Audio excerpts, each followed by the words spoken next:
ومنهم من يستمع إليك وجعلنا على قلوبهم أكنة أن يفقهوه ففي آذانهم وقرا।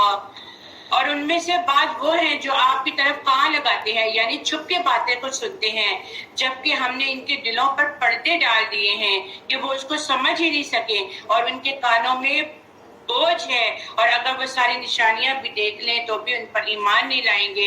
حتیٰ کہ جب وہ آپ کے پاس آتے ہیں اور آپ سے جھگڑتے ہیں تو ان میں سے جن لوگوں نے کفر کیا وہ کہتے ہیں یہ تو پہلے لوگوں کی کہانیاں ہیں۔ ایک ہی کتاب ہے جس کو کچھ لوگ مانتے ہیں اور کچھ لوگ نہیں مانتے۔ کچھ لوگ مان کر عزت پا لیتے ہیں اور کچھ لوگ نہیں مان کر ذلت حاصل کر لیتے ہیں. اس لیے ضروری ہے کہ اللہ سے توفیق مانگا کریں کہ اللہ تعالیٰ ہماری زندگیوں کو بدل دے. اور ہماری زندگیوں کو بدلنے والی صرف ایک کتاب ہے, اور وہ کون سی کتاب ہے؟ قرآن, جو اس وقت آپ لوگوں کے ہاتھوں میں ہے. اور یہ قرآن ہی دلوں کے اندر اثر کرتی ہے, ورنہ بعض دل تو ایسے ہیں جن پر قرآن بھی اثر نہیں کرتا. بڑی غور کرنے کی بات ہے, بہت سے لوگ قرآن پڑھتے تو ہیں لیکن ان کے دلوں پر قرآن اثر نہیں کرتا, آیتیں ان کے دلوں پر اثر نہیں کرتی ہیں. کیا وجہ ہے؟ کیونکہ ان کے دل زنگ آلود ہوتے ہیں. اللہ سے دعا کیا کریں, اللہ تعالیٰ ہمارا دل زنگ آلود نہ بنانا. ہم جو کچھ پڑھیں اللہ تعالیٰ یہ قرآن ہمارے دل پر اثر کریں, ہم اس کو اثر لینے والے بنیں. ورنہ ایسے قرآن کو اٹھا کے پڑھ لینا اور سمجھ کے نہ پڑھنا یہ بھی جہالت ہے. اور پھر قرآن جب دل پر اثر نہیں کرتا تو پھر اس کی کوئی بات بھی سمجھ نہیں آتی. پھر ایک اور بات بھی سوچا کریں, اگر دل پر قرآن اثر ہی نہ کر رہا, دل پر غلبہ ہے, دل پہ پردہ ہے, سمجھ نہیں آ رہی آیت کی, استغفار کرنا شروع کر دیں, اللہ سے توبہ کرنا شروع کر دیں کہ اللہ تعالیٰ میرے دل پہ قرآن کیوں نہیں سمجھ آ رہی ہے, میں کیوں نہیں سمجھ پا رہا ہوں کہ اس آیت میں کیا کہا گیا ہے. یہ بہت بڑی گمراہی ہے کہ اگر قرآن ہاتھ میں بھی ہوتا ہے اس کی بات کو نہ سمجھنا. ابھی تک آپ لوگ سوچے جنہوں نے کبھی بھی قرآن کو ترجمے کے ساتھ نہیں پڑھا, کیا آپ کو سمجھ آتی ہے کہ قرآن ہمیں کیا کہہ رہا ہے؟ عربی پڑھ لینا اور رمضان میں ریسے لگا لینا. تم نے کتنا قرآن پاک ختم کیا؟ تو میں نے کتنا قرآن پاک ختم کیا؟ میں نے 3 قرآن پاک ختم کر لیے, میں نے 5 کر لیے. بیچ میں صحیح ادائیگی بھی نہ ہوئی ہو, بیچ میں ترجمہ بھی نہ پڑھا ہو, بیچ میں کچھ سمجھ نہ آئے, وہ قرآن کیا خاک اثر کرے گا؟ یہ تو آپ لوگ آپس میں کمپٹیشن کر رہے ہیں. تو قرآن وہی انہی لوگوں کے دلوں میں اثر کرتا ہے. ایک رکوع پڑھو, سمجھ کے پڑھو, دل پر اثر کرے, آپ کی زندگی میں اس کا اثر ہو, آپ کی زندگی میں اس کی تبدیلی واضح نظر ہے. یہ قرآن ہونا چاہیے. وہ قرآن نہیں ہونا چاہیے کہ جو آپ لوگوں نے پڑھ لیا لیکن سمجھ کے نہ پڑھا, اٹھا کے رکھ دیا, چوم لیا بس اور رکھ دیا. یہ قرآن کی حیثیت نہیں ہے. قرآن وہی اثر کرتا ہے جو دلوں میں جا کر آپ کے اندر گھس جائے اور آپ کی زندگیوں کو بدل دے. پھر کیا کہا جا رہا ہے؟ وَهُمْ يَنْهَوْنَ عَنْهُ وَيَنْأَوْنَ عَنْهُ, اور وہ دوسروں کو اس ہدایت سے روکتے ہیں, خود بھی اس سے دور رہتے ہیں, اور وہ اپنے آپ ہی کو ہلاک کر رہے ہیں, اور وہ شعور نہیں رکھتے. اس کا کیا مطلب ہے؟ تم نے تو پہلے بھی قرآن پڑھا ہے, اب کیا ضرورت ہے تمہیں جانے کی؟ تم نے تو پہلے بھی ترجمے کے ساتھ کتنی دفعہ قرآن پڑھا ہے, تم نے کتنی دفعہ دورے قرآن کیے. چھوڑو, گھر میں بیٹھو, یہ زیادہ ضروری ہے. کیا ضرورت ہے جانے کی؟ خود بھی نہیں جانا, دوسروں کو بھی روکنا. ہم انہی معاشرے کا حصہ ہیں. ہم اگر آپ لوگ اپنے آپ کو زندگی سے ریلیٹ کریں تو یہ آیتیں ہمارے لیے ہی ہیں کہ بہت سے لوگ ہیں. کیا ضرورت ہے؟ بس عورت کی ریت نہیں ہے, گھر میں بیٹھ کے قرآن پڑھو, بس سن لیا نا ایک دفعہ زندگی میں دورے قرآن, دوبارہ جانے کی ضرورت نہیں ہے. ہر دفعہ قرآن ضرورت ہے ہماری. ہم جب چھوڑ دے کے چھوڑتے ہیں نا, جب دوبارہ پڑھتے ہیں ایسا لگتا ہے جسے ہم نیا قرآن پڑھ رہے ہیں, ہم سب کچھ بھول چکے ہیں, ہمیں تو کچھ بھی نہیں پتا. ایسا ہی ہے نا, میرے ساتھ تو ایسا ہی ہوتا ہے, بالکل ایسا ہی ہے. لیکن جو لوگ روکتے ہیں, جو لوگ ایسا کرتے ہیں, قرآن کہہ رہے ہیں کہ وہ اپنے آپ کو ہلاک کر رہے ہیں لیکن شعور نہیں رکھتے. اور اگر آپ انہیں اس وقت دیکھیں جب وہ آتش پہ کھڑے کیے جائیں گے, استغفر اللہ, تو وہ کہیں گے کاش ایک بار ہمیں دنیا میں واپس بھیج دیا جائے اور ہم اپنے رب کی آیات کو ہرگز نہ جھٹلائیں گے اور ہم مومنوں میں سے ہو جائیں گے. کیا وقت ہاتھ نہیں آتا, اب پچھتائے کیا چڑیا جب چگ گئی تھی. ٹھیک ہے, ابھی وقت ہے. یہ جب وقت ختم ہو جائے گا, جب سورج مغرب کی طرف سے نکل آئے گا, تب تک توبہ بھی قبول نہیں ہونی ہے. آج وقت ہے, آج یہ دن ہے, اپنے آپ کو سدھار لیجئے, اپنی اصلاح کر لیجئے. اگر یہ اصلاح نہ ہوئی تو کل کو پھر یہی پچھتاوے رہ جائیں گے, اور اس وقت جب ہم قیامت کے دن حشر کے میدان میں اپنا حساب کتاب لے رہے ہوں گے, اس وقت ہمارے منہ سے یہ کاش نکلے گا, تو یہ کاش تو اس وقت کام نہیں آئے گی, اس وقت کام نہیں آئے گی. اس وقت صرف پچھتاوے آئے, کاش ہم نے کر لیا تھا دنیا میں اور ہم اس طرح مومن کہلائے جاتے. تو اس وقت اللہ تعالیٰ کہے گا بس ختم, پرچہ ختم, اب جو کر لیا نا وہ سامنے لے کر آ جاؤ. بل بدا لهم ما كانوا يخفون من قبل، نہیں بلکہ ان کے وہ کرتوت بھی ظاہر ہو چکے ہوں گے جنہیں وہ پہلے چھپاتے تھے، اور اگر انہیں واپس دنیا میں بھیج دیا جائے تب بھی وہی کام کریں گے جن سے ان کو روکا گیا تھا، اور بے شک وہ جھوٹے ہیں۔ یعنی کہ ان کو ایک موقع دے دیا جائے نا دوبارہ دنیا میں آنے کا، تو وہ سارا کچھ بھول بھال کے وہی پہلے والے کام کریں گے جن سے ان کو منع کر دیا گیا تھا۔ تو دراصل وہ کیا ہے؟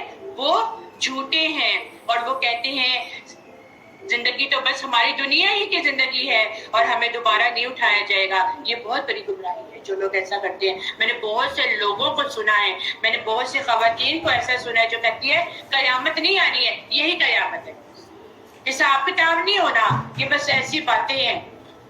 اور میں نے ان کو لٹرلی یہ کہا تھا اللہ کا خوف کریں، قرآن میں جو لکھا جا چکا ہے نا وہ کہانیاں نہیں ہے، وہ سچ ہو کے رہے گا۔ اللہ تعالیٰ بتائیں گے قیامت آئے گی، جنت اور جہنم کا فیصلہ کیا جائے گا، اور پھر اس وقت تو موت کو بھی ذبح کر دیا جائے گا، اس وقت تو واپس کا کوئی ہمارا دروازہ ہی نہیں ہے۔ اور جو آج یہ لوگ کہتے ہیں نا نہیں آنی قیامت، کچھ بھی نہیں ہونا، یہ سب ان کی کہانیاں ہیں۔ اور پھر کیا، اور اگر انہیں اس وقت دیکھے جب وہ اپنے رب کے سامنے کھڑے کیے جائیں گے تو وہ فرمائے گا کیا یہ حق نہیں ہے؟ تو وہ کہیں گے کیوں نہیں، یہ حق ہے ہمارے رب کی قسم۔ تو اللہ فرمائے گا پھر تم عذاب کا مزہ چکھو اس وجہ سے کہ تم کفر کرتے تھے۔ خسر الذین کذبوا بلقاء اللہ، بے شک وہ لوگ خسارے میں رہے جنہوں نے اللہ سے ملاقات کو جھٹلا دیا، حتیٰ کہ جب ان کے پاس قیامت اچانک آ جائے گی تو وہ کہیں گے ہائے افسوس، ہم سے اس معاملے میں کیسی کوتاہی ہو گئی، اور وہ اپنے بوجھ اپنے پیٹھ پر اٹھائے ہوئے ہوں گے۔ خبردار، بہت برا وہ بوجھ ہے جو وہ اٹھائیں گے۔ کیا کہا جا رہا ہے کہ جو لوگ اللہ کو نہیں مانتے اور کہتے ہیں کہ حساب کتاب نہیں ہوگا، پوچھا نہیں جائے گا، دنیا کا قیام صرف یہیں تک ہے، دراصل اللہ کے سامنے کھڑے ہونے کی تیاری اور بڑی مشقت کا دن ہے۔ وہ بڑی مشقت کا دن ہے، اپنے آپ کو ابھی سے تیار کر لیں، ورنہ اس وقت جب ہم آگے کھڑے ہوں گے تو اس وقت ہم اپنی باتوں میں گرتے چلے جائیں گے کہ ہم نے اس وقت کیوں نہیں مانا، ہم نے اس وقت کیوں نہیں مانا کہ قیامت آئے گی، ہم نے اللہ کے آگے بھی حاضر ہونا ہے، ہم نے اللہ کو بھی جواب دینا ہے۔ تو اس وقت یہ معاملہ ہمارے ساتھ نہ ہو۔ وَمَا الْحَيَاةُ الدُّنْيَا إِلَّا لَعِبٌ وَلَهْوٌ وَلَلدَّارُ الْآخِرَةُ خَيْرٌ لِلَّذِينَ يَتَّقُونَ أَفَلَا تَعْقِلُونَ، اور دنیا کی زندگی بس کھیل تماشے کے سوا کچھ بھی نہیں۔ یہ دنیا ایک کھیل تماشا ہے۔ ہم کہتے ہیں نا دنیا بہت حسین ہے، اللہ شیطان نے دنیا کو مزین کر دیا ہوا ہے، غلط کام دکھا کے خوبصورتی پیدا کر دی ہوئی ہے، اور ہم اسی میں بس گھرے چلے جا رہے ہیں، اور یہ صرف ایک تھوڑی دیر کی زندگی ہے، اس کے بعد یہ زندگی ختم ہو جانی ہے، اور آخرت کا گھر ان لوگوں کے لیے یقیناً بہتر ہے جو پرہیزگاری اختیار کرتے ہیں۔ کیا تم عقل نہیں رکھتے؟ یعنی اس پر ہمیں کہہ دیا کہ آخرت کی تیاری کر لو، اور آخرت کی تیاری کون لوگ کرتے ہیں؟ جن کے اندر اللہ کا خوف ہوتا ہے، جن کے اندر تقویٰ ہوتا ہے، جن کے اندر یہ ڈر ہوتا ہے کہ ہم نے ایک نہ ایک دن اللہ کے ہاں جانا ہے۔ آگے آنے والی آیتیں بڑی ڈراؤنی والی ہیں، بڑی ڈرانے والی ہیں، بڑی عبرت والی ہیں۔ اگر آج ہم اس کو نہیں سمجھیں گے تو کل یہ وقت نہیں آنا۔ پھر کیا کہا جا رہا ہے؟ اے نبی صلی اللہ علیہ وسلم، تحقیق ہم جانتے ہیں کہ بے شک آپ کو بات غمگین کرتی ہے جو وہ کہتے ہیں، بس بے شک وہ آپ کو نہیں جھٹلاتے بلکہ دراصل یہ ظالم تو اللہ کی آیتوں کو جن کا انکار کرتے ہیں۔ اور اے نبی، بے شک آپ سے پہلے بھی بہت رسول جھٹلائے گئے، اور انہوں نے جھٹلائے جانے اور تکلیف دیے جانے پر صبر کیا حتیٰ کہ ان کے پاس ہماری مدد آ پہنچی، اور اللہ کے کلمات کو کوئی بدلنے والا نہیں ہے، اور یقیناً آپ کے پاس رسولوں کی کچھ خبریں آ چکی۔ یہاں پہ نبی پاک صلی اللہ علیہ وآلہ وسلم کو تسلی دی جا رہی ہے کہ پہلے بھی رسول آئے، ان کی قوم نے بھی یہ انکار کیا، لیکن کیا ہے آپ غم نہ کھائیں، ان کے پاس بھی جو تھا ایسی قوم تھی جنہوں نے اللہ کی کتابوں کو جھٹلایا تھا، لیکن انہوں نے صبر کیا تھا، اور اس صبر پر کیا تھا کہ اللہ کی ہی مدد آ گئی تھی، اور جو ان کے کلمات کو، قرآن کے کلمات کو کوئی بھی جھٹلا نہیں سکتا۔ وإن كان كبر عليك إعراضهم فإن استطعت أن تبتغي نفقا في الأرض أو سلما في السماء فتأتيهم بآية. اور اگر آپ کو ان کا اعراض مشکل گزرتا ہے تو اگر آپ کو یہ قدرت ہے کہ زمین میں کوئی سرنگ یا آسمان میں کوئی سیڑھی ڈھونڈ لو تو پھر کوئی معجزہ لے آؤ تو کرو. اور اللہ تعالیٰ کو منظور ہوتا تو ان سب کو راہ راست پر جمع کر دیتا. تو آپ نادانوں میں سے نہ ہو جائیں. وہی لوگ قبول کرتے ہیں جو سنتے ہیں اور مردوں کو اللہ زندہ کر کے اٹھائے گا پھر سب اللہ ہی کی طرف لائے جائیں گے. کیا مطلب ہے اس آیت کا کہ حق کو قبول کرنے والے کون ہیں؟ مومن. مومن ہی نصیحت کو قبول کرتے ہیں اور جو قبول نہیں کرتا ان کا دل مر چکا ہوتا ہے. جو نصیحت کو لینا ہی نہیں چاہتے ہیں, جو بات کو سمجھنا نہیں چاہتے ہیں. تو مومن وہی ہے جو نصیحت کو قبول کر کے اس ہدایت پر آ جائے جس کا حکم اللہ سبحانہ تعالیٰ نے دیا ہے, اور جن کے دل میں ذرا برابر بھی ڈر نہیں ہے تو جتنا مرضی کے آگے بولتے رہو, انہوں نے ایسا قبول نہیں کرنا. اور یہ لوگ کہتے ہیں کہ ان پر کوئی معجزہ کیوں نہیں نازل کیا گیا.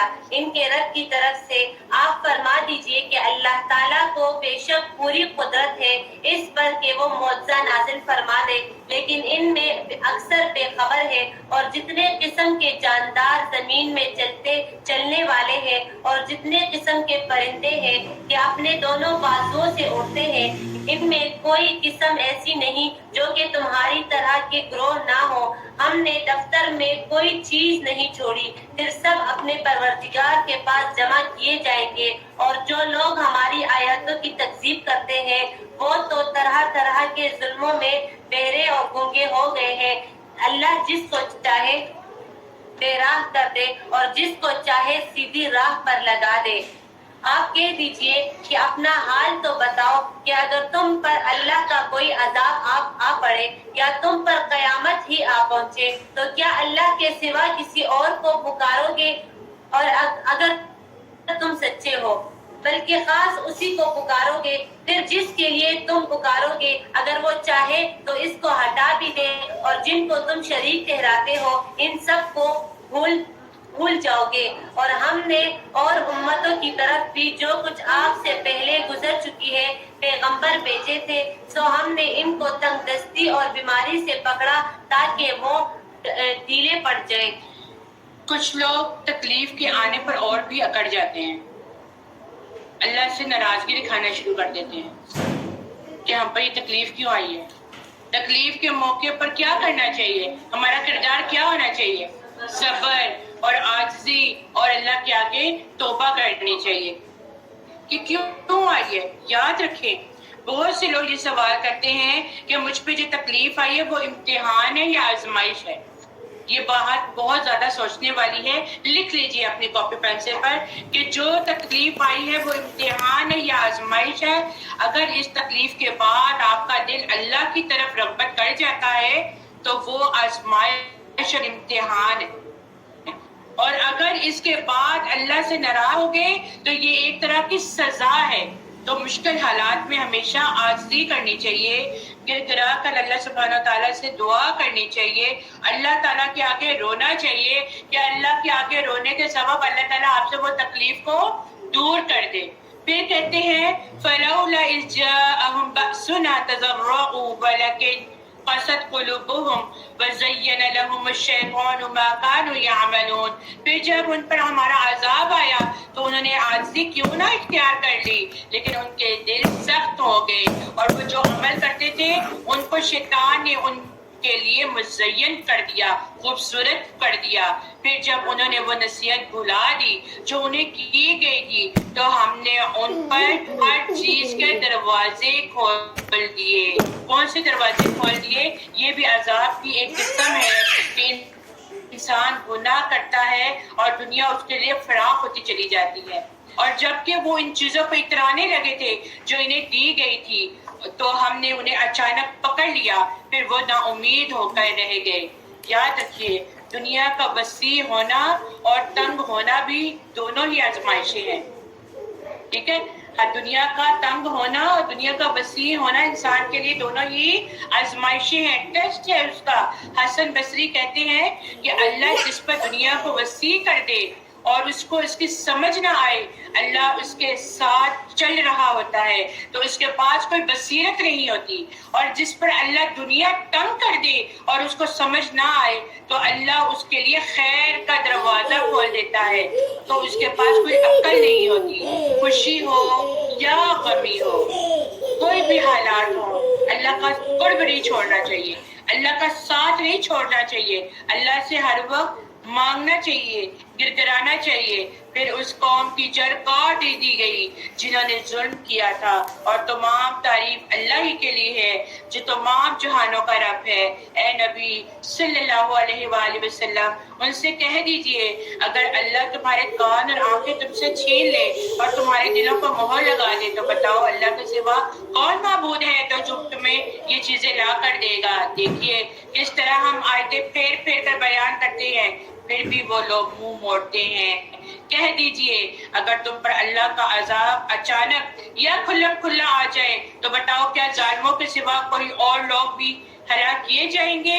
اور ہم نے کوئی رسول ایسا نہیں بھیجا جسے خوشخبری دینے والا اور ڈرانے والا نہ بنایا ہو۔ ہر قوم کے لیے کوئی نہ کوئی رسول آیا جو اللہ کے بارے میں خوشخبری بھی دیتے ہیں اور اللہ کے بارے میں ڈراتے بھی ہیں۔ پھر جو شخص ایمان لے آئے اور اپنی اصلاح کر لے تو ان پر نہ کوئی خوف ہوگا اور نہ ہی وہ غمگین ہوں گے۔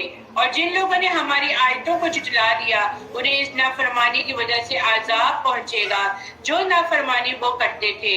اے نبی کہہ دیجئے میں تم سے نہیں کہتا کہ میرے پاس اللہ کے خزانے ہیں اور نہ میں غیب جانتا ہوں، اور نہ میں تم سے یہ کہتا ہوں کہ میں فرشتہ ہوں، میں تو اسی چیز کی پیروی کرتا ہوں جو میری طرف وحی کی جاتی ہے۔ یعنی کہ یہاں پر بعض لوگوں کا اعتراض ہوتا ہے نا کہ نبی کو سب الہام ہو جاتا ہے، تو یہاں پہ کیا کہا جا رہا ہے کہ نبی بھی نہیں جانتے تھے، ان کو وحی نازل ہوتی تھی، جو وحی ان پر نازل ہوتی تھی اس کے بارے میں ہی وہ لوگوں کو خبریں دیا کرتے تھے۔ کہہ دیجئے کیا نابینا اور بینا برابر ہو سکتے ہیں؟ کیا دونوں برابر ہو سکتے ہیں؟ پھر بھی کیا تم غور نہیں کرتے؟ اور اے نبی آپ اس قرآن کے ذریعے سے ان لوگوں کو ڈرائیں جنہیں ڈر رہتا ہے کہ وہ اپنے رب کے پاس اکٹھے کیے جائیں گے، وہاں اس کے سوا ان کا کوئی دوست کوئی سفارشی نہ ہوگا، شاید کہ وہ پرہیزگاری اختیار کر لیں، اور ان لوگوں کو اپنے سے مت دور کریں جو اپنے رب کو صبح اور شام پکارتے ہیں، وہ اپنے رب کا چہرہ چاہتے ہیں، ان کے حساب میں سے کسی چیز کا بوجھ آپ پر نہیں اور آپ کے حساب میں سے کسی چیز کا بوجھ ان پر نہیں۔ پھر اگر آپ ان کو اپنے سے دور کریں گے تو آپ ظالموں میں سے ہو جائیں گے۔ اور ہم نے اسی طرح لوگوں میں سے بعض کو بعض کے ذریعے سے آزمائش میں ڈالا تاکہ وہ انہیں دیکھ کر کہیں کیا ہم میں سے یہ لوگ ہیں جن پر اللہ نے احسان کیا؟ ہاں، کیا اللہ اپنے شکر گزار بندوں کو ان سے زیادہ نہیں جانتا؟ یہ وہ لوگ ہیں جو احسان کی قیمت کو جانتے ہیں اور ان کی قدر و قیمت کو پہچانتے ہیں۔ اور جب وہ لوگ آپ کے پاس آئیں جو ہماری آیات پر ایمان رکھتے ہیں تو کہہ دیجئے تم پر سلامتی ہو۔ اب کیا کہا جاتا ہے کہ جو ایمان لے کر آتے ہیں اللہ کی آیات پر، اللہ کے نبیوں پر، رسولوں پر، تو ان پر کیا ہے؟ ایسے لوگوں پر سلامتی ہے۔ جو لوگ کتاب پر ایمان رکھتے ہیں تو وہ سلامتی کے مستحق ہیں۔ پھر تمہارے رب نے مہربانی کو اپنے اوپر پھر لازم کر لیا، بے شک تم میں سے جو شخص جہالت سے برا عمل کرے پھر اس کے بعد توبہ کر لے اور اپنی اصلاح کر لے تو یقیناً وہ بہت بخشنے والا، بہت رحم کرنے والا ہے۔ یعنی غلطی ہو جانے پر توبہ کر کے خود کی اصلاح کر لینا اور دوبارہ کوئی گناہ نہ کرنا، ایسے لوگوں کے لیے اللہ سبحانہ تعالیٰ نے مغفرت رکھ دی ہے، الا یہ کہ اگر مغرب سے سورج کا نکل آنا ہوا جس دن اس دن کوئی بھی توبہ قبول نہیں ہوگی۔ تو اگر آج ہمارے پاس وقت ہے تو ہم اپنی غلطیوں کو دیکھتے ہوئے اصلاح کریں، اللہ سے توبہ کریں اور اپنی اصلاح کرتے ہوئے اپنی بقیہ کی زندگی کو اچھا سا گزار لیں۔ اس طرح ہم آیات کی تفصیل کرتے رہتے ہیں اور تاکہ مجرمین کا طریقہ ظاہر ہو جائے، آپ کہہ دیجئے کہ مجھ کو اس سے ممانعت کی گئی ہے کہ ان کی عبادت کروں جن کی تم لوگ اللہ تعالیٰ کو چھوڑ کر عبادت کرتے ہو۔ آپ کہہ دیجئے کہ میں تمہارے خیالات کا اتباع نہ کروں گا، کیونکہ اس حالت میں تو میں بے راہ ہو جاؤں گا اور راہ راست پر چلنے والوں میں سے نہ رہوں گا۔ آپ کہہ دیجئے کہ میرے پاس تو ایک دلیل ہے میرے رب کی طرف سے، اور تم اس کی تکذیب کرتے ہو۔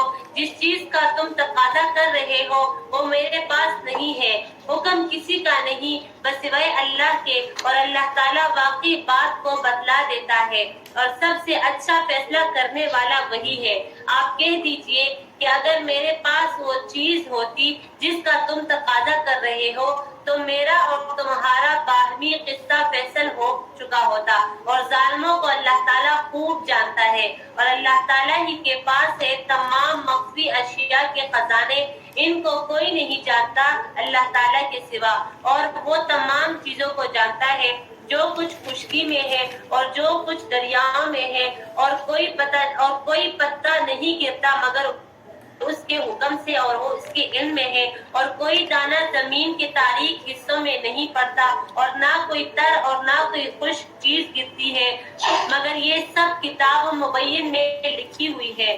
وہ ایسا ہے کہ رات میں تمہاری روح کو ایک گونا قبض کر دیتا ہے، اور جو کچھ تم دن میں کرتے ہو اس کو جانتا ہے، پھر تم کو جگہ اٹھاتا ہے تاکہ میعاد معین تمام کر دی جائے، پھر اسی کی طرف تم کو جانا ہے، پھر تم کو بتلائے گا جو کچھ تم کیا کرتے تھے۔ یہاں پہ دیکھیں موت کی بات کی جا رہی ہے کہ جب رات کو تمہیں فوت کر دیتا ہے، یعنی کہ جو نیند ہے وہ موت کی بہن ہے۔ ہم رات کو جب سو جاتے ہیں تو اللہ سبحانہ تعالیٰ ہمارے اندر سے روح کو نکال لیتا ہے، اور اللہ تعالیٰ چاہے تو وہ روح کو واپس کرے، نہ چاہے تو نہ کرے۔ بعض لوگوں کا سنا ہوگا آپ لوگوں نے کہ سوئے سو گئے، اٹھے ہی نہیں۔ یہ اللہ کی مہربانی سے ہوتا ہے، یہ اللہ کے حکم سے ہوتا ہے کہ جو روح کو نکالتا ہے واپس لیتا ہے، تو وہ کیا مراد ہے کہ جو مر جاتے ہیں ان کو بھی اللہ سبحانہ تعالیٰ ایک دن اٹھائے گا، وہ دوبارہ قبروں سے نکلیں گے، قبروں سے نکل کر وہ اللہ تعالیٰ اس کو دوبارہ زندہ کر کے حشر کے میدان میں لے کر آئے گا، اور پھر اس کے اعمال کا بدلہ دیا جائے گا، اور پھر کہا جاتا ہے کہ اور وہی اپنے بندوں پر غالب ہے اور تم پر محافظ فرشتے بھیجتا ہے، حتیٰ کہ جب تم میں سے کسی کو موت آتی ہے تو ہمارے فرشتے اسے فوت کرتے ہیں اور وہ اس میں کوتاہی نہیں کرتے، اور پھر وہ اللہ کی طرف لٹائے جاتے ہیں جو ان کا سچا مالک ہے۔ خبردار، فیصلے کا سارا اختیار اسی کو ہے اور وہ بہت جلد حساب لینے والا ہے۔ موت کا منظر بتایا جا رہا ہے آیت نمبر 61 میں کہ نبی کریم صلی اللہ علیہ وآلہ وسلم نے فرمایا، مومن بندہ دنیا سے رخصت ہونے اور آخرت کے قریب ہوتا ہے، اور اس کی طرف آسمان سے روشن چہرے والے فرشتے آتے ہیں، گویا ان کے چہرے سورج کی طرح ہوتے ہیں، ان کے پاس آ کر بیٹھ جاتے ہیں۔ جنت کے کفنوں میں سے ان کے پاس ایک جنت کا کفن ہوتا ہے اور جنت کی خوشبو ہوتی ہے، یہاں تک کہ ان کی حد نگاہ دور تک بیٹھ جاتی ہے۔ پھر ملک الموت اس کے پاس آ کر بیٹھ جاتے ہیں اور کہتے ہیں، یا ایھا النفس مطمئنہ ارجعی الی ربک، اے پاکیزہ نفس اللہ کی پاکی اور مغفرت کی طرف نکلو۔ پھر ملک الموت اس کو پکڑ لیتے ہیں اور دوسرے فرشتے ملک الموت اس کی روح کو نکال لیتے ہیں، اور مومن کی موت کا حال کیا ہوتا ہے کہ جب وہ ان کی روح نکال رہے ہوتے ہیں تو اللہ کی طرف سے حکم آتا ہے تھوڑا اس کو ریسٹ دو، تھوڑا سا اس کو آرام ملتا ہے، پھر اس کو حکم ہوتا ہے کہ اس کی روح کو کھینچ لو، اور جب اس کی روح کو کھینچ لی جاتی ہے تو دوسرے فرشتے پلک جھپکتے ملک اور موت کے ہاتھوں سے اس کو رہنے نہیں دیتے، اس کو جنت کے کفن میں لپیٹ کر اور حنوط کی خوشبو لگا کر اس کو اوپر لے کے جاتے ہیں۔ تھوڑا سا اس کو آپ اپنی دنیاوی زندگی سے ریلیٹ کریں۔ عورت کی ڈلیوری کا وقت ہوتا ہے، ایک دم پینز آتی ہیں، اتنی زیادہ پینز آتی ہیں، تو اس وقت جو ڈاکٹرز کھڑی ہوتی ہیں تو وہ کیا کہتی ہیں؟ ریلیکس لیں، ریلیکس لیں، اس کو تھوڑی سی ریلیکسیشن مل جاتی ہے، درد ایک دم سے اللہ کے حکم سے غائب ہو جاتی ہے، پھر ایک دم سے درد آتی ہے تو بچہ ڈلیور ہو جاتا ہے۔ یہی مومن کی موت کا بھی حال ہے کہ ایک دفعہ ڈلیور جب بچہ ہوتا ہے ڈاکٹر کے ہاتھ سے نرسوں کے ہاتھ میں چلا جاتا ہے اور نرس پہ اس کو صاف ستھرا کر کے کپڑے پہنانا شروع کر دیتی ہیں۔ مومن کے ساتھ بھی جب مومن کی موت آئے گی اس کے ساتھ بھی یہی حال ہوگا۔ اللہ سے دعا کیجیے اللہ سبحانہ تعالیٰ ہمیں بھی مومن کے روپ میں اور ایسے نصیب موت کرنا کہ ہمارے لیے بھی ایسے ہی روشن چہرے والے فرشتے آئیں اور ہمیں بھی جنت کے کفن پہنائے جائیں اور ہمیں جنت کے کفن پہنا کے ہی خوشبو میں لپیٹ کر اوپر جا جائے۔ جب وہ اوپر لے کے جا رہے ہوتے ہیں نا تو راستے میں فرشتے پوچھتے ہیں یہ کون سی روح ہے، اتنی خوشبوئیں ہیں، تو کہتے ہیں یہ فلاں ابن فلاں ابن فلاں، پھر باپ کے نام سے پہچانا جاتا ہے، یہ فلاں ابن فلاں کیا بچہ ہے اور یہ بڑا نیک تھا، اور اس کو اوپر لے جایا جاتا ہے۔ پھر کہا جاتا ہے اے نبی کہہ دیجئے تمہیں خشکی اور تری کے اندھیروں سے کون نجات دیتا ہے، تم اسے عاجزی کرتے ہوئے اور رازداری سے پکارتے ہو اور کہتے ہو کہ اگر وہ ہمیں اس مصیبت سے نجات دے دے تو ہم ضرور شکر کرنے والوں میں سے ہو جائیں گے۔ کہہ دیجئے اللہ ہی تمہیں اس مصیبت سے اور ہر غم سے نجات دیتا ہے، پھر بھی تم اس کے ساتھ شرک کرتے ہو۔ ہر چیز کا قادر اللہ ہے، ہر مشکل سے نکالنے والا اللہ ہے، دن کو رات میں بدلنے والا، رات کو دن میں بدلنے والا، رزق دینے والا، پھل دینے والا، سمندروں کے اندر کو رزق دینے والا اللہ ہے۔ پھر بھی بہت سے لوگ ایسے گمراہ ہیں جو اللہ کے سوا کسی اور کو مانتے ہیں اور ان سے جا کر دعائیں کرتے ہیں، ان سے جا کر مانگتے ہیں اور ان سے تعبیریں پیش کرتے ہیں۔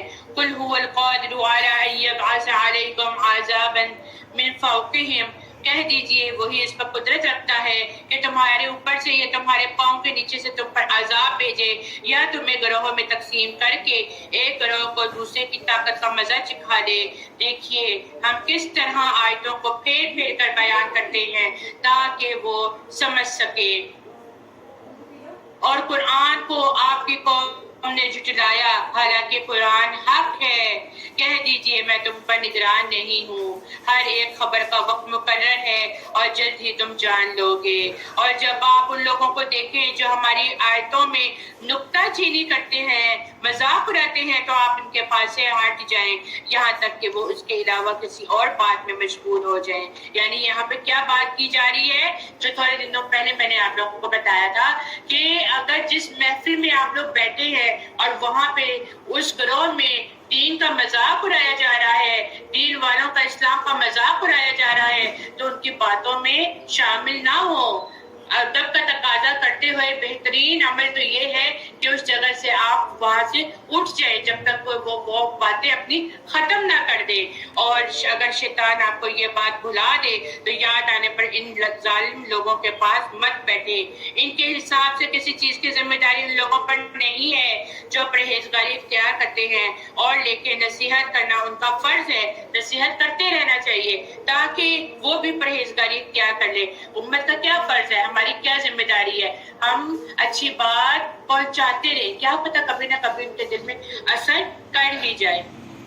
وَذَرِ الَّذِينَ اتَّخَذُوا دِينَهُمْ لَعِبًا وَلَهْوًا وَغَرَّتْهُمُ الْحَيَاةُ الدُّنْيَا وَذَكِّرْ بِهِ أَن تُبْسَلَ نَفْسٌ بِمَا كَسَبَتْ، اور ایسے لوگوں سے بالکل کنارہ کش رہے جنہوں نے اپنے دین کو لہو لعاب بنا رکھا ہے اور دنیاوی زندگی نے انہیں دھوکے میں ڈال رکھا ہے، اور اس قرآن کے ذریعے سے نصیحت بھی کرتے ہیں تاکہ کوئی شخص اپنے کردار کے سبب اس طرح نہ پھنس جائے کہ کوئی غیر اللہ اس کا نہ مددگار ہو اور نہ سفارشی، اور نہ یہ کفایت ہو کہ اگر دنیا بھر کا معاوضہ بھی دے ڈالے تب بھی اس سے نہ لیا جائے۔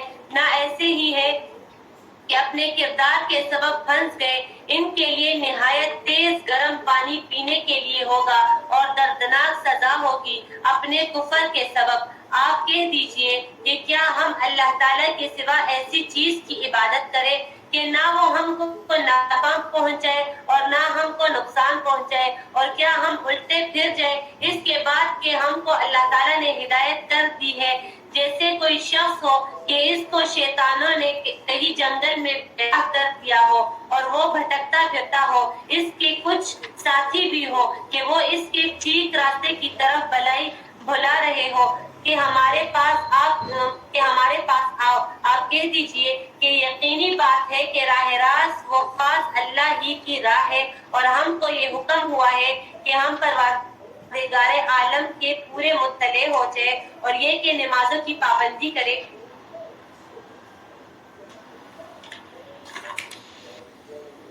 اور اللہ سے ڈرو، اور وہی ہے جس کے پاس تم سب کو جمع کیا جائے گا، اور وہی ہے جس نے آسمانوں اور زمینوں کو باقاعدہ پیدا کیا، اور جس وقت اللہ تعالیٰ اتنا کہہ دے گا کہ تو ہو جا، بس وہ ہو جائے گا۔ اس کا کہنا با اثر ہے، اور ساری حکمت خالص اسی کی ہوگی۔ جبکہ سور میں پھونک ماری جائے گی، وہ جاننے والا پوشیدہ چیزوں کا ہے اور ظاہر چیزوں کا، اور وہی ہے بڑی حکمت والا، بھی خبر رکھنے والا۔ آیت نمبر 74 میں حضرت ابراہیم علیہ السلام کا ذکر کیا جا رہا ہے۔ حضرت ابراہیم علیہ السلام کا ذکر 20 مقامات پر آیا ہے۔ حضرت ابراہیم کے بارے میں کہا جاتا ہے کہ وہ اللہ کے دوست تھے، وہ مشرکوں میں سے نہ تھے، وہ یکسو تھے۔ وَإِذْ قَالَ إِبْرَاهِيمُ لِأَبِيهِ آزَرَ أَتَتَّخِذُ أَصْنَامًا آلِهَةً، اور جب ابراہیم علیہ السلام نے اپنے باپ آزر سے کہا کیا تم بتوں کو معبود ٹھہراتے ہو؟ بے شک میں تمہیں اور تمہاری قوم کو کھلی گمراہی میں پڑے دیکھتا ہوں۔ اور اسی طرح ہم ابراہیم کو آسمانوں اور زمین کی بادشاہی دکھاتے تھے، اور تاکہ وہ یقین کرنے والوں میں سے ہو جائے۔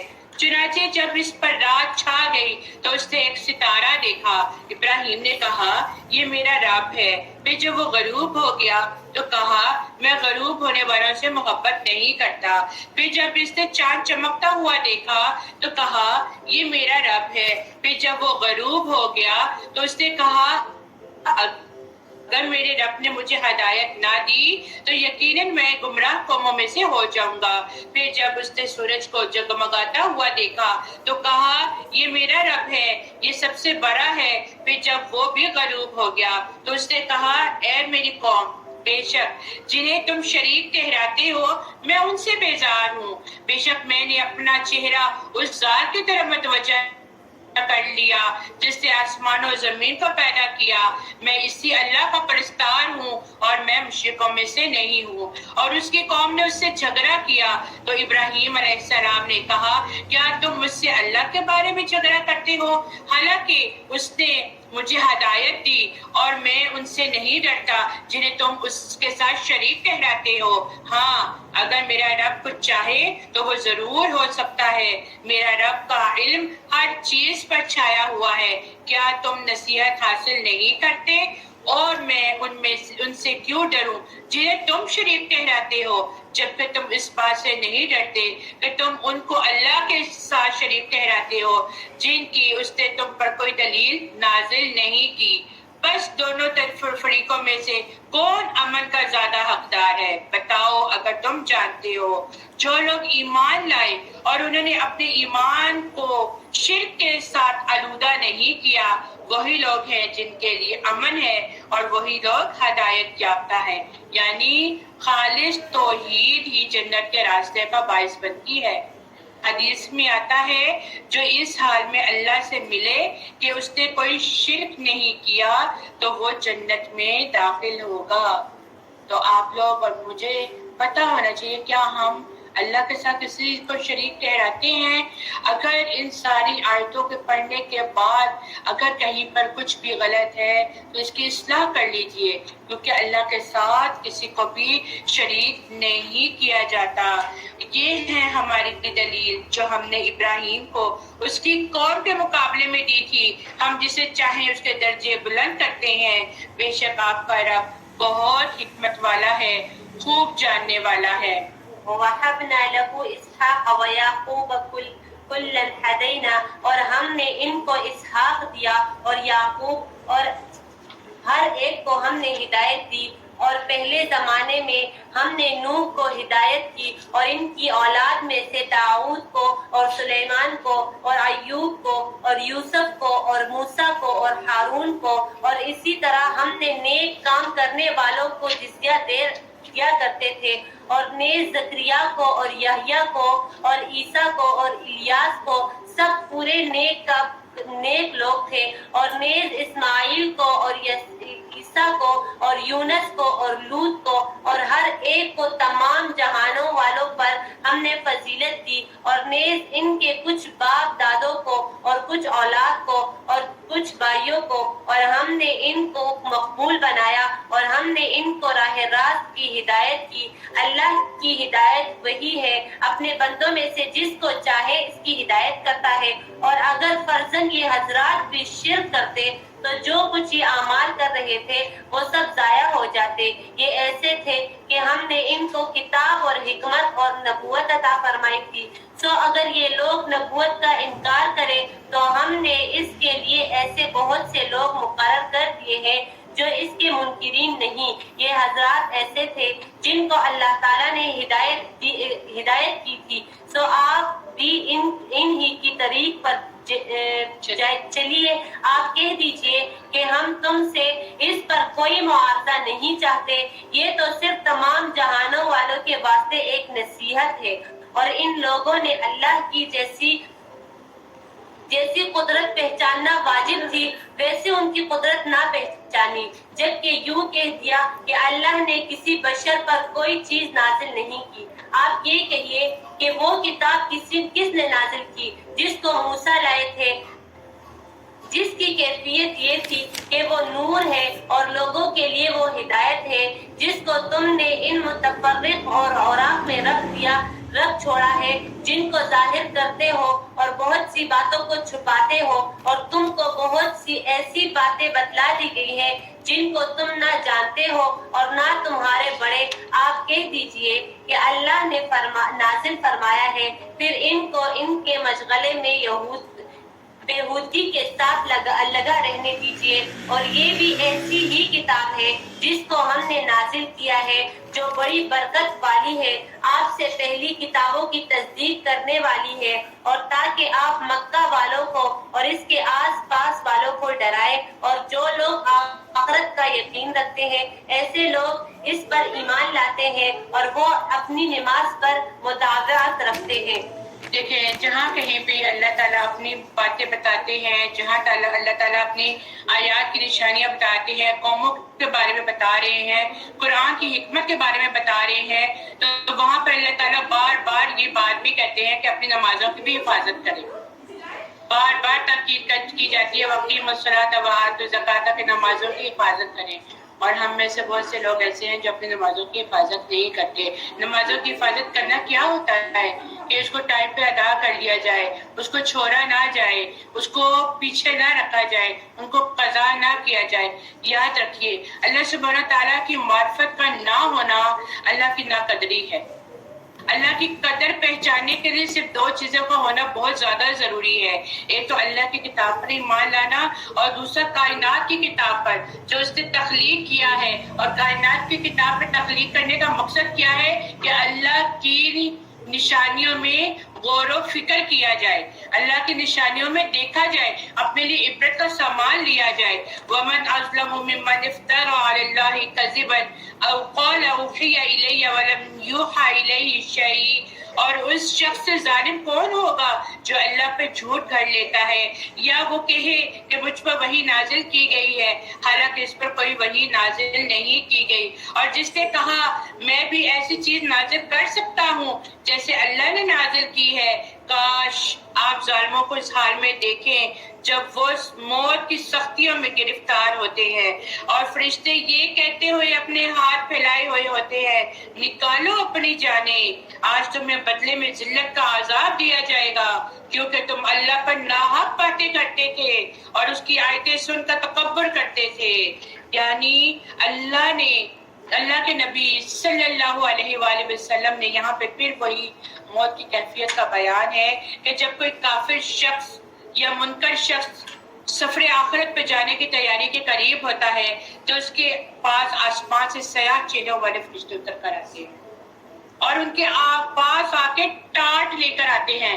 جو روشن چہروں والے ہوتے ہیں وہ جنت کا کفن لے کر آتے ہیں اور جو سیاہ چہرے والے ہوتے ہیں وہ ٹاٹ لے کر آتے ہیں اور ان کے پاس آ کر بیٹھ جاتے ہیں اور تا حد نگاہ بیٹھ جاتے ہیں۔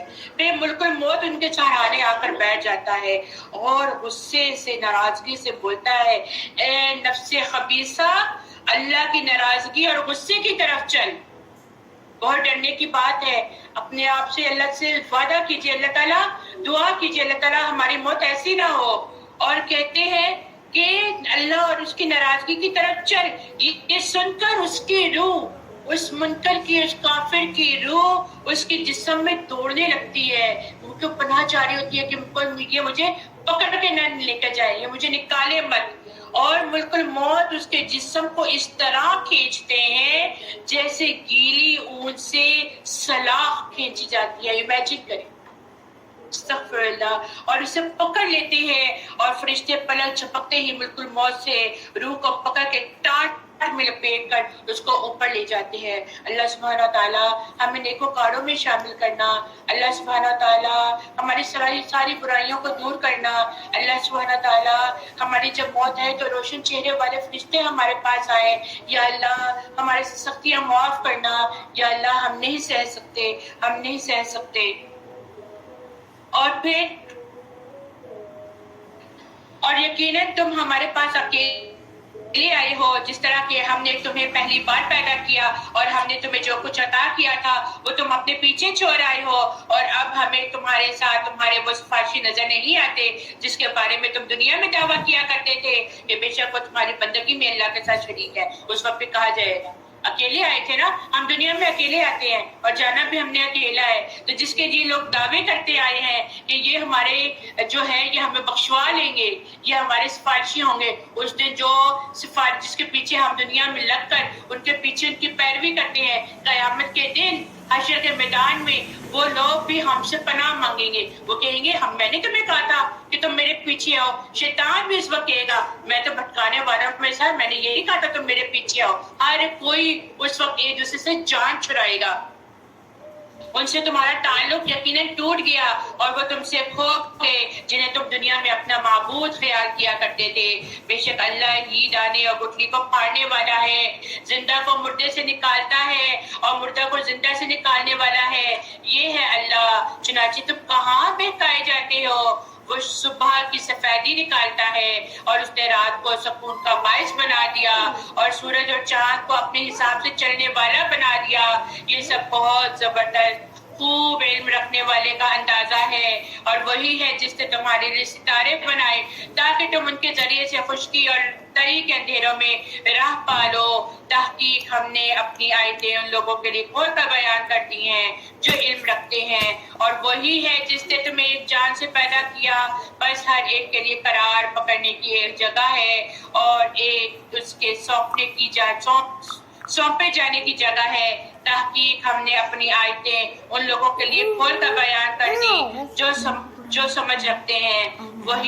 وہی ہے جس نے آسمان سے پانی نازل کیا، پھر ہم نے اس کے ذریعے سے ہر قسم کے نباتات پیدا کر دی، پھر ہم نے اس سے ہری بھری کھیتیاں اگا دی جن سے ہم ایک دوسرے سے جڑے ہوئے دانے نکالتے ہیں. کون سے قسم سے جڑے ہوئے دانے نکالتے ہیں؟ اگر آپ درختوں پر دیکھیں تو ایک پورا گچھا ہوتا ہے انگور کا، دانے کے ساتھ دانا ملا ہوتا ہے. اگر آپ سکے کو دیکھیں تو یہاں پہ ہمارے لیے اللہ سبحانہ تعالیٰ کی بہت بڑی نشانی ہے. اللہ تعالیٰ نے کیسے ترتیب سے سکے کے دانوں کو اپنے ساتھ جوڑ رکھا ہے. ہم کیا ایسا کام کر سکتے ہیں؟ ہم بالکل بھی نہیں کر سکتے.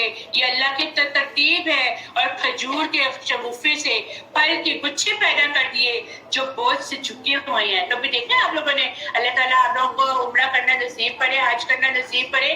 جو لوگ ہو کے آئے ہیں، اگر انہوں نے دیکھا مدینہ میں درخت دیکھے تو وہاں پہ جو درخت ہوتے ہیں، میں نے خود اپنی نظر سے دیکھے، وہ ایسے کر کے جھکے ہوتے ہیں، جھکے ہوتے ہیں. تو یہاں پہ قرآن میں بھی وہ بات بتا دی گئی. اور انگور، زیتون اور انار کے باغ لگائے جن کے پھل ایک دوسرے سے ملتے جلتے ہیں اور بات نہیں ملتے جلتے.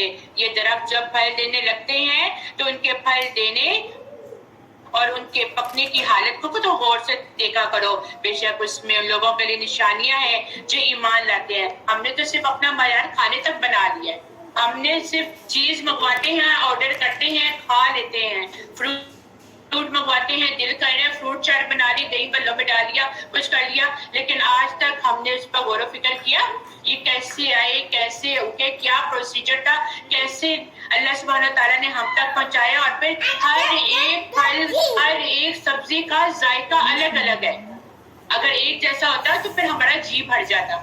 ہم بھی اس بنی اسرائیل کی قوم میں سے نا ایک چیز کھا لیتے ہیں پھر اس کا دل پا سکتے ہیں، ہمارا دل نہیں کر رہا. تو اللہ سبحانہ تعالیٰ نے ہمارے لیے کتنے میوہ جات دکھا دیے کہ ہر ایک کے جو ٹیسٹ ہے وہ مختلف ہے. کھجوروں میں دیکھ لیں، ٹوفی کھجور ہے تو کون سی کھجور ہے، تو وہ بہت بہت سے نام ہے کھجوروں کے جن کے ذائقے الگ ہیں. اور اس پر بھی لوگوں نے جنوں کو اللہ کا شریک ٹھہرا دیا، حالانکہ اسی نے تو انہیں پیدا کیا ہے اور انہوں نے بغیر کسی علم کے اللہ کے بیٹے اور بیٹیاں گھر لی. وہ پاک ہے اور ان باتوں سے بلند ہے جو وہ بیان کرتے ہیں. وہی آسمانوں اور زمین کا موجد ہے. اس کی اولاد کیسے ہو سکتی ہے جبکہ اس کی کوئی بیوی نہیں ہے؟ اور اس نے ہر چیز کو پیدا کیا ہے اور وہی ہر چیز کو خوب جاننے والا ہے. ذلكم الله ربكم لا إله إلا هو خالق كل شيء فاعبدوه وهو على كل شيء وكيل. یہ ہے اللہ تعالیٰ تمہارا رب، اس کے سوا کوئی معبود عبادت کے لائق نہیں، ہر چیز کا پیدا کرنے والا. تو تم اس کی عبادت کرو اور وہ ہر چیز کا کارساز ہے. اس کو تو کسی کی نگاہ محیط نہیں کر سکتی اور وہ سب نگاہوں کو محیط کیا ہوا ہے اور وہی بڑا باریک بین باخبر ہے. اب بلا شبہ تمہارے پاس تمہارے رب کی جانب سے حق بات آ پہنچی ہے. جو شخص اس کو دیکھ لے گا وہ اپنا فائدہ کرے گا اور جو شخص اندھا رہے گا وہ اپنا نقصان کرے گا. اور میں تمہارا نگران نہیں ہوں. اور ہم اس طور پر دلائل کو مختلف پہلو سے بیان کرتے ہیں تاکہ یہ لوگ یوں نہ کہیں کہ ہم نے آپ پر کس کی طرف سے یہ پڑھ رہے ہیں، اور تاکہ ہم اس کو دانشمندوں کے لیے خوب ظاہر کر دیں. آپ خود اس طریق پر چلتے رہیں جس کی وحی آپ کے رب تعالیٰ کی طرف سے آپ کے پاس آئی ہے.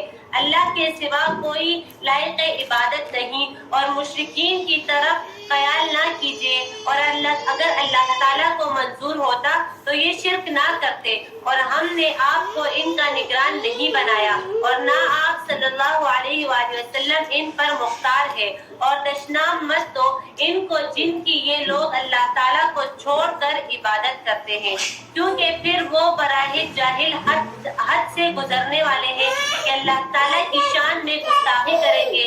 ہم نے اس طرح ہر طریقے والوں کو ان کا عمل مرغوب بنا رکھا ہے، پھر اپنے رب ہی کے پاس ان کو جانا ہے، سو وہ ان کو بتلا دے گا جو کچھ وہ کیا کرتے تھے.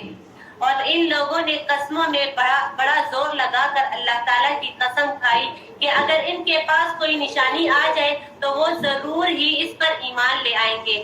آپ کہہ دیجیے پوچھئے کہ نشانیاں سب اللہ کے قبضے میں ہیں، اور تم کو اس کی کیا خبر کہ وہ نشانیاں جس وقت آ جائیں گی یہ لوگ تب بھی ایمان نہ لائیں گے، اور ہم بھی ان کے دلوں کو اور ان کی نگاہوں کو پھیر دیں گے جیسا کہ یہ لوگ اس پر پہلی دفعہ ایمان نہیں لائے، اور ہم ان کو ان کی سرکشی میں حیران رہنے دیں گے۔ وآخر دعوانا الحمد لله رب العالمين.